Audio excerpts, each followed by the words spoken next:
So why should people listen to you? Where do you get this authority from? What have you done financially? I know you don't want to disclose any specific numbers, but why do people need to be listening to you right now? I have to. There's this common idea, and you see it a lot on TikTok, where in the comment section it says, source, trust me, bro. Source, don't trust me, bro. Do your own research.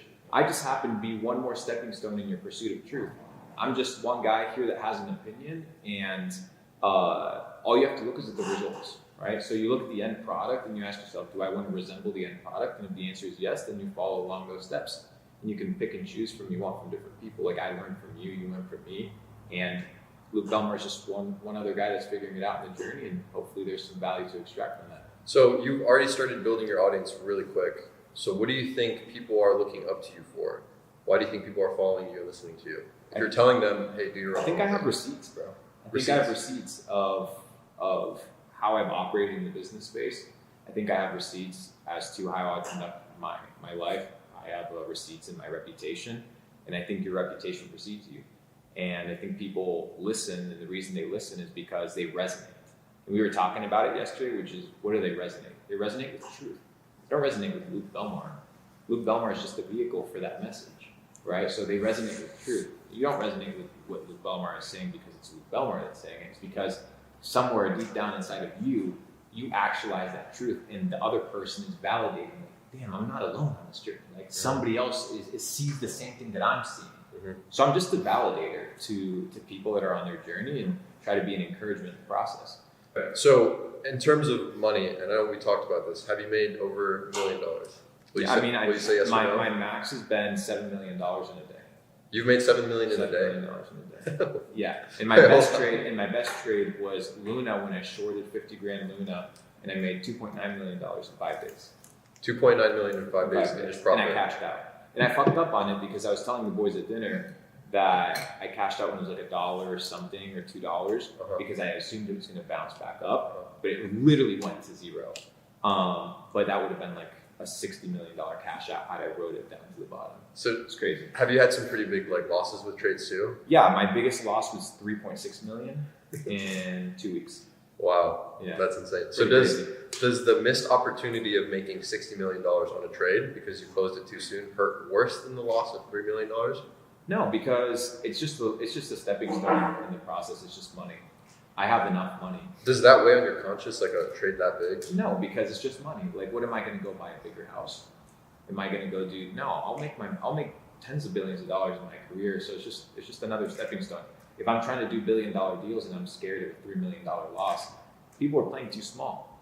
People are playing the game out here trying to drop ship 1-2 orders a day. Let me test with $5. No, you got to have some fucking balls. So yeah, I'm going in for the big wins. I'm going in, and that means you have to take the big losses. So you'll never see me do deal flows under 10 million. It's fucking impossible. Okay, yeah, that's pretty impressive. So you were just at Tates right before you flew in here, Tates in Romania. How did you become friends with them? What was that about? Yeah, so I knew Tate when he had like 80,000 followers on Instagram way back in 2020. And basically what happened was I came across one of his YouTube videos and he was talking about COVID. And I started laughing because I'm on the same wavelength on many topics when it relates to what the last 2 years have been. And I went and I took it to my brothers. I drove 2 hours, right? And I said, guys, we need to watch this video. It was a Tate video. And it was talking about that entire plan, right, that he had, presumed that was going to take place around the world. And I said to my guys, I was like, guys, once the world gets fed up, right, and tired of the bullshit, the pendulum is going to swing so hard that people are going to start listening to people like Tate. And had Tate been a stock, right, I bet on him. I would have been up millions of multiples. Approaching my relationship with him was based off of the assumption of who I believed and knew he would become based off of what was taking place in history. And I think that we're literally seeing a revolution in real time I think can be contained. And it's the revolution of people choosing to do and say whatever they want to say. Like, people are fucking tired. And whether they're right or wrong isn't what the conversation is about. It's the fact that people are starting to stand up. And that's pretty dope. And I encourage that. So I build alliances and I build relationships that with people that stand on their truth. I respect that. I commend that. there's too many cowards. There's no courage in standing with the crowd. But it takes some serious willpower, whether right or wrong, to stand on your own and stand on your truth. So I respect that, and when I see people do that, just like I do it, I tend to gravitate to helping those people, or at least being there present. So we did business online, and he just invited me out. We had some issues online and social media and things of this nature, and I was there to give advice, and I did a couple of business deals with him, and just built a great relationship. And I was doing Capital Club in Albania, and I was like, hey guys, I'm in Albania. And they're like, yeah, feel free in Bucharest. And we just kicked it for 3 days and just kind of continued solidifying the relationship that we've been building. That's sick. Solid connection to have, I'm sure. Yeah, they're just great dudes. At the end of the day, whether you agree or disagree with them, I witnessed how they operate on a day-to-day basis. Like, these guys work. And when you see all these kids that worship people like us, or that they worship people like Tate brothers, or, by the way, you shouldn't be worshiping anybody. Christ. Yeah, facts. You end up in a scenario where you look at their day-to-day, and these guys are fucking working. Like, these guys are like working all day. They show the flashy, all this stuff, but these guys aren't out here flying private every single day doing all. Yeah. No, these guys are. Yeah, they party. When they go hard, they go hard. These guys work like I've never seen people work. So no wonder they're successful. Yeah. They're putting in the fucking hours, and you can do it too. So my encouragement was, yeah, these guys are doing fucking $5-10 million a month, and they're clocking in like they're brokies. It's unbelievable. I fucking respect it. So they're working super hard, still at their level now. I don't know how much money they have, but it's a lot. And they're probably working harder than the people 100%. At the absolute bottom. They're working harder than anybody in any of their programs. They're working harder than anybody that's commenting bullshit on them. These guys are fucking working, dude. We were at the club, working. Dinner, working. Yeah. House, working. 5 a.m., get back from the club, working. Yeah. Like, that's real G shit. And that, at the end of the day, you got to respect it. You don't have to agree with their belief systems, but if you embodied their work ethic, regardless of your religious views, regardless of your views on any topic, you'd probably have a better life, and that's facts. Yeah, this revolution that you're talking about, when is this going to happen?